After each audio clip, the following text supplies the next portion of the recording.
Tumulo yung dugo ni Loren Legarda dahil sa sinabi ng abogado ni Alice Goo na tatakbo pa rin mga kababayan si Alice Goo for mayor. Sabi ni Loren, ang kapal niya. Galit na galit mga kababayan si Loren Legarda. Ang kapal, my God! Legarda slams Alice Goo for seeking re-election. Di paano niya yan, Mr. Maravillas? Ministerial kasi, mga kababayan, yung trabaho ng Commission in Election. Somebody should act to block the election, bid. Nagpapagang mga balita at pagtalakay sa mga isyu ng lipunan. Bulsa! Opinyon, banat at paglalantad sa katotohanan. Bulsa! What you see is what you get. You decide. Re-election bid ni Alice Goo.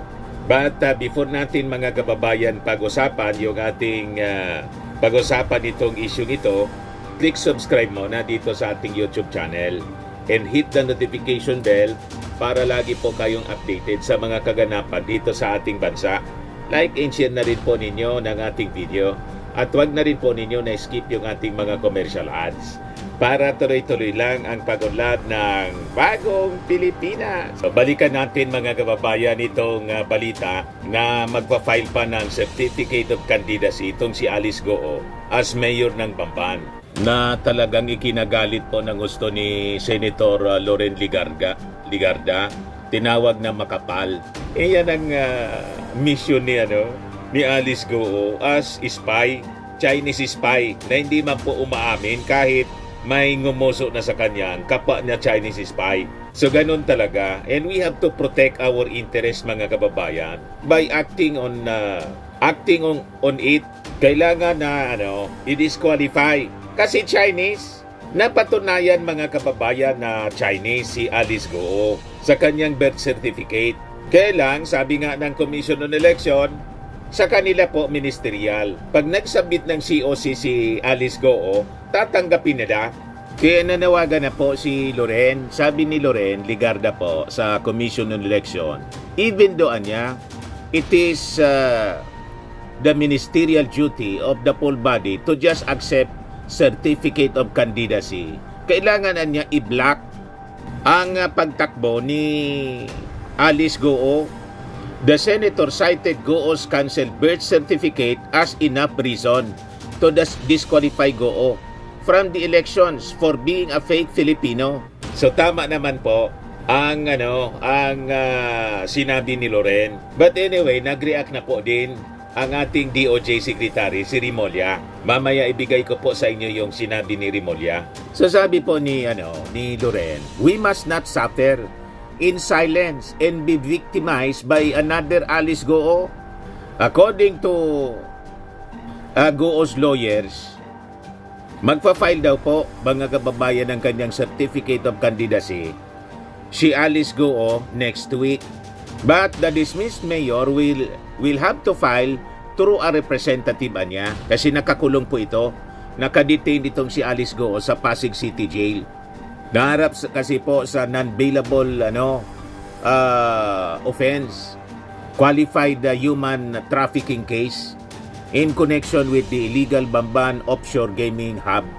Matindi po yung mga kasong kinakaharap ni Alice Goo. Kaya nga po, ang ginagawa ng Congress, nagsasagawa sila pati yung Senado, nagsagawa sila ng investigation in aid of legislation para yung mga loopholes ng ating batas po ma-address po mga kababayan.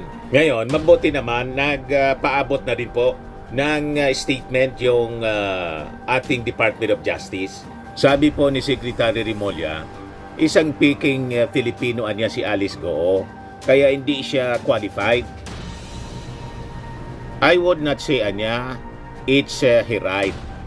Kasi unang-una niya, hindi siya Pilipino at yung mga hawak ng dokumento tulad ng birth certificate, falsifikado po. Ngayon, nang tanungin ng mga reporters kung i-oppose ng DOJ po yung pag-file ng COC ni Alice Goo, ang sabi po ni Remulla, we will cross the bridge when we get there. So don't worry. Senator Loren, hindi man siguro po matutulog yung ating gobyerno. Hindi man yan tutulugan ni Secretary Boying Rimulya. Kasi, kwento pa man lang.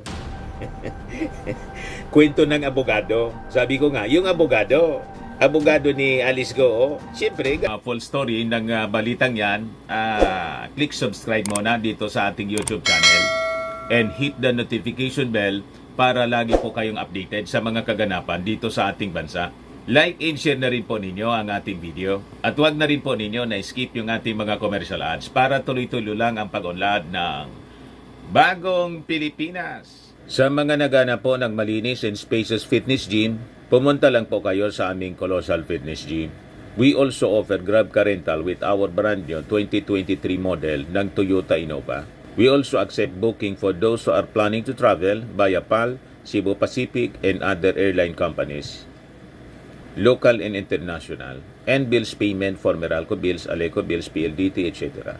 Ang Colossal Fitness Gym is located at 3rd floor Security Bank Building, Lanco Business Park, Legazpi City, Albay. For inquiries, look for Gilon Maravillas, contact number 0966-802-0949.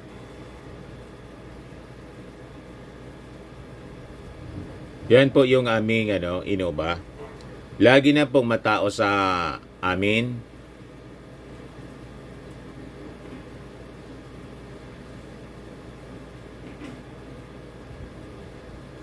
Yan po mga bagong clients namin.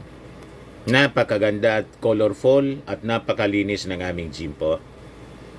Pati mga foreigners po pumupunta sa amin, mga British tourist po sila dito sa Legazpi. Na-set up na rin po yung aming mga brand new gym equipment.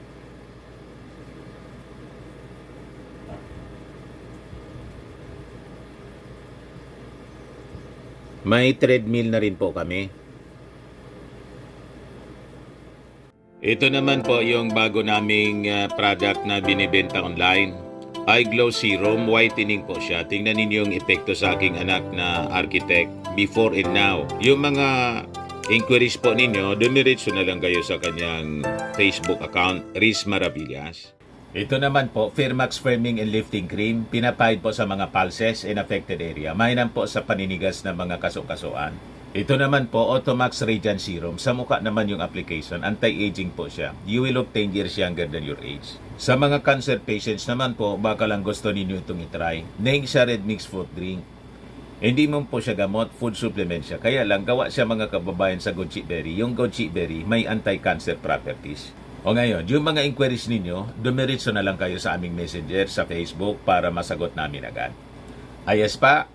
Ayos na ayosan niya, Mr. Maravilla. Gagawin din yon noon yung gustong mangyari ng kanyang kliyente. Nang tanungin siguro, Attorney, pwede ako mag-file? Pwede yan niya? Wala pa man anyang finality. Trabaho lang yun. Di ba yung abogado, pag natalo, taloan niya tayo. Taloan niya tayo sa asunto. Hindi pala pwede. Ganun lang yan mga kababayan. Yung DOJ, hindi naman pwede na mag-file ng disqualification kasi hindi pa man nagpa-file. Di ba? Nothing to act on. Kaya nga yung statement ni Rimulya, we will cross the bridge anya when we get there. Pag nag-file siya, then magpa-file lang po ng disqualification case yung DOJ. O di, ganun lang po ang proseso. Pero ngayon, alangan man mag-file mga kababayan ng disqualification yung DOJ. Hindi man pa nagpa-file si Alice Go ng COC. Sasabihin ng COMELEC, wala man na niyang kwento lang. Wala man na niyang documents na final dito. So, anong rason? Nothing to block, nothing to oppose, kasi wala pa man po na actual documents na pinafile yung Certificate of Candidacy for re-election bid ni Alice Go. Tama pa? O, ganun lang po ang batas, mga kababayan. I think hindi man magpapabaya yung ating gobyerno kasi alam na natin na pinaproject tayo mga kababayan ng China. Gusto tayong gawing province talaga sa pamamagitan ng paglalagay ng kanilang mga kakampi Kaya nga sabi ko sa inyo, mag-ingat kayo na may Manchurian candidate tayo na mapipili, lalo sa mga national positions. Congressman, senador, vice presidente, lalo na sa pagkapangulo. Never po kayo na iluluklok ninyo sa posisyon yung mga pro-China. Yung mga pro-China po, kinakampanya nga po siya, tinutulak mismo si Alice Guo. Mag-senador na daw po. Ayan po yung page ng pro-China. Mali natin ang Pilipinas for survey purpose. Kung tatakbo si Alice Guo for senator, iboboto nyo ba? Ayan page ito ng ng pro-China. Ayan Mali natin ang Pilipinas. Yan. Para alam ninyo. Tapos binibira nila si President Bongbong tapos si Martin. Vote buying daw yung yung pagdadala ng mga tulong, akap. Yung pamimigay ng tulong sa mga mamamayan, mga kababayan, yung ayuda, ginawang vote buying. Sabi nga natin, paano naging vote buying? Unang-una, yung Pangulo, hindi naman po tatakbo sa pagka-congressman or senador. Di ba? Wala pang eleksyon, mga kababayan, sa presidente at hindi man po pwedeng mag-re-elect. Si Martin Romualdez po, nag-file na ng Certificate of Candidacy for re-election bilang congressman. Sa Leyte man lang po yon, hindi man sa pagkasenador. So malabo po ang akusasyon na vote buying. Yan ang propaganda nila. Vote buying. Mali natin ang Pilipinas, vote buying. Akap multor. Ganon sila ka-insecure, mga kababayan. Kasi itong pagtulong sa ating mga mamamayang Filipino, hindi nila nagawa. Sige lang noon yung EJK. Naubos yung panahon po sa war on drugs. O ngayon, ibigay ko sa inyo yung mga updates ng mga kilalang personalities na nag-file na po ng kanilang COC. O si Bentol po, mga kababayan, nag-file na rin po for senator. Ayan sabi dyan, Bentol for reject political dynasty label as Tom Ortolfo's aim for Senate. Pakinggan natin kung ano yung sinasabi niya dito. Now, as to the question of dynasty, yes, we're dynasty in terms of helping people in the media first. We broke the record. We were the first brothers, the Tulfo brothers, the four of us. I'm sorry, modesty aside, we lorded over helping people. And sabay-sabay, kaming magkakapatid. And you know us, T3. So, is that dynasty? No, it's not. We don't have any district. Maybe on the executive level, you can say that pag nag-gobernador ka or nag-mayor ka because you have a district. But running for Senate, it's a national office. You cannot have dynasty. It's like saying, kasalanan ba namin kung nagguna na minahal namin ang aming propesyon sa media na pareho kami ng aming inibig, binigyan ng importansya, parang pamilya ng mga lawyers. Everybody wants to be a lawyer because the daddy was a lawyer or the mom was a lawyer. So everybody called family lawyers. Sometimes a family of doctors, family of, engineers. Because of the influence of a member of the family, we decided to love the profession and respect the profession and value that particular profession. How do you call that a dynasty? It's not our fault. People are supposed to pick.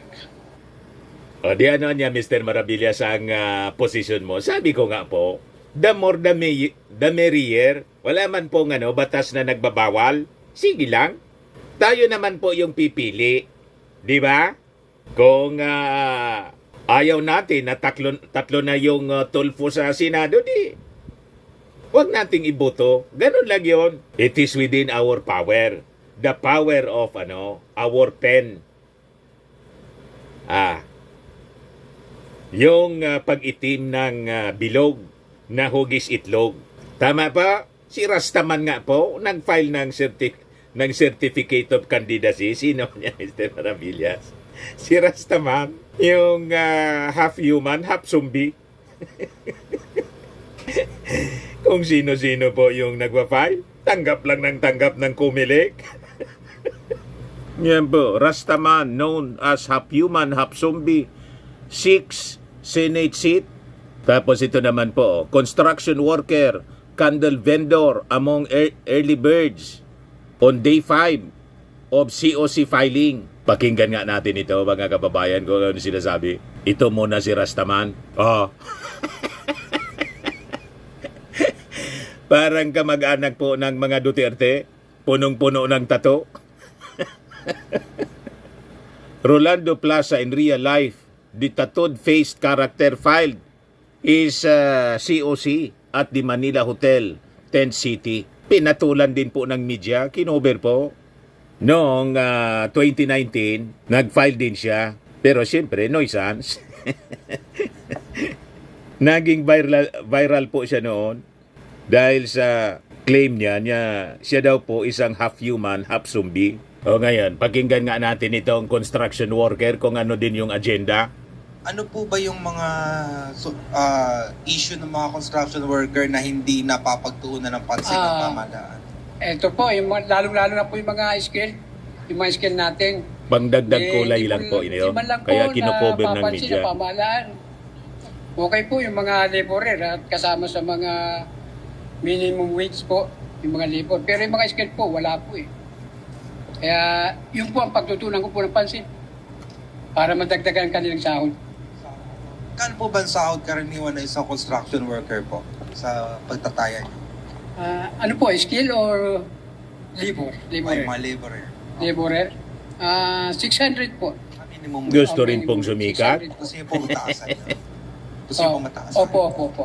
Kulang na kulang po talaga eh. Kawawa po sila. I'm a commerce graduate. At the same time, I am a family Candle oriented. vendor po. As a candidate, at I Para niya, Mr. believe Maravillas, that may a mga candidate, tama. we have a confident. We must Kanya-kanya be pong ano, confident, secure in the pakulo. knowledge we are and what we stand for, meaning ready to help. Oh. So, English speaking po. I believe that government should preserve freedom of conscience and worship. And I believe also that all men should always speak in deference to the law, and religious society should not exercise civil powers. Bakit kasi ano, Mr. Maravillas, kinocover pa ng media? Pandagdag kulay man lang po. Ay, alam mo naman yung media, yung mga pambihira po na nakikita nila sa paligid, ginagawa nila ng istorya, pangdagdag po sa kulay. For entertainment purposes man lang po yan. Di ba? Ito pa yung mga known personalities, mga kababayan, na nagbabalik sa posisyon. Yung aktor na si Ray Malonzo, dati siyang mayor ng Caloocan, ngayon tatakbo daw po as Caloocan 1st District Representative.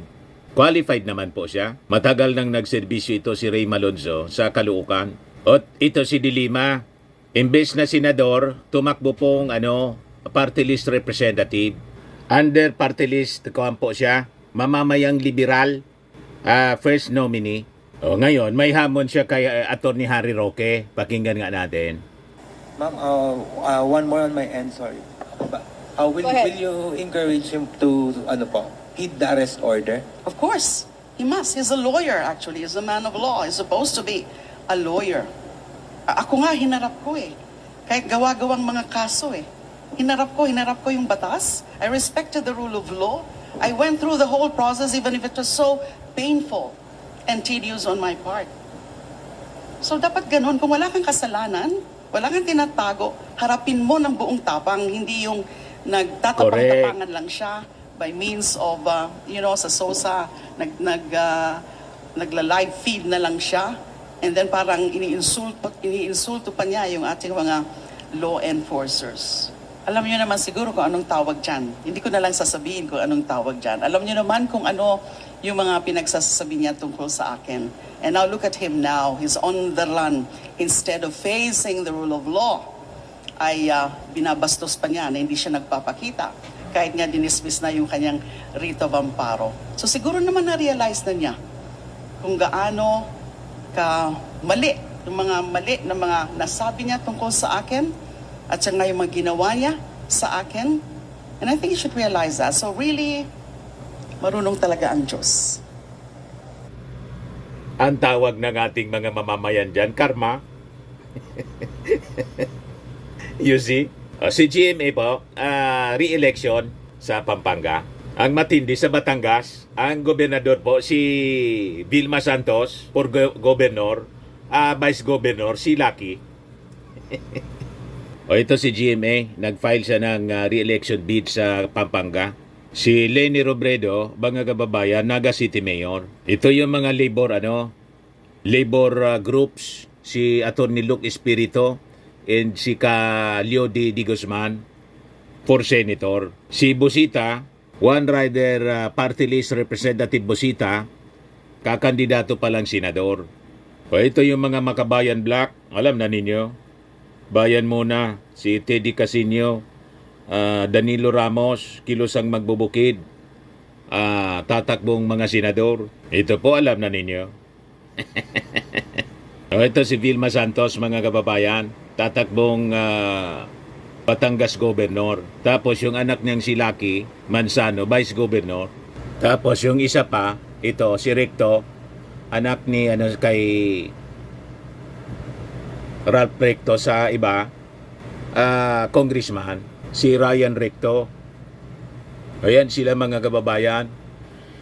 Governor, Finance Secretary, Vice Governor, Congressman ng 6th District ng Batangas.